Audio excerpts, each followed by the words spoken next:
কই গো, কই গেলে? এই দেখো বাজার করে নিয়ে এসেছি। এই তো সবে গেলে, আরে এক্ষুনি বাজার করে নিয়েও চলে এলে।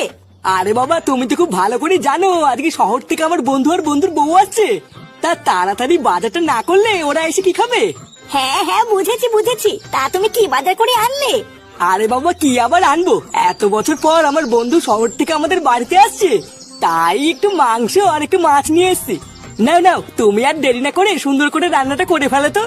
এত দূর থেকে ওরা আসছে, ওরা আসার সাথে সাথে তো ওদের খেতেও দিতে হবে নাকি?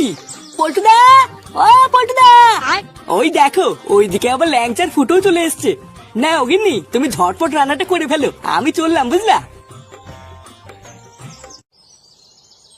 কি রে, ফুটো কোথায়? ফুটো আসেনি? আর বলো না পল্টুদা, ফুটুদের বাড়িতে আমি ডাকতে গেছিলাম, সে ওর ঢ্যামনা বাপটা যা নয় তাই বলা শুরু করলো জানো। ধুর, আমি আর ডাকিনি, চলে এসছি। এ তো মহা জ্বালা হয়ে গেল রে। এ ফুটো না থাকলে তো আমরা এত কাজ একা করে উঠতে পারবো না। আচ্ছা চল, আমার সাথে ফুটোদের বাড়িতে চল।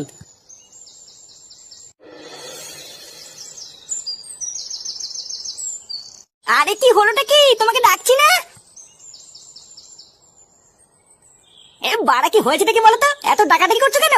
তোমাকে সেই সকাল থেকে বলছি ঘরে এক ফোঁটাও নুন নেই, সেটা কি তোমার মাথায় আছে? পরে তো সেই তরকারিতে নুন কম হলে আমাকেই বকবা।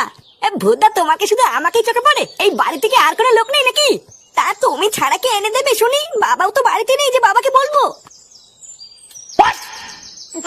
কেন এই চোদনাকে বলতে পারছো না? সারাদিন তো জেলা ছাড়া আর কোনো কাজ করে না। ঘরের ভিতরে আমি একটা ইম্পর্টেন্ট কাজ করছি, আমাকে না ডেকে একে বাজারে পাঠাতে পারছো না? কি এমন ইম্পর্টেন্ট কাজ করছো শুনি যে একটু লবণ আনতে তোমার অসুবিধা হচ্ছে? তাড়াতাড়ি দোকানে গিয়ে লবণ এনে দাও, না হলে কিন্তু নুন ছাড়া রান্না করে রেখে দেবোই বলে দিলাম। ফুটো, এ ফুটো। কি হলো বাড়া, পল্টু আমার ডাকছে কেন? কেন ডাকছে বোঝো না? মহান কাজ করার জন্য ডাকছে। যেখানে যাবা যাও, কিন্তু যদি লবণ না এনে দাও তাহলে কিন্তু লবণ ছাড়া রান্না করে রেখে দেবোই বলে দিলাম।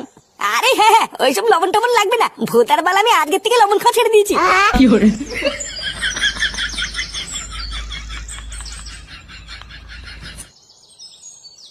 কি হলো, তোরা এত সকালে এখানে কি করছিস?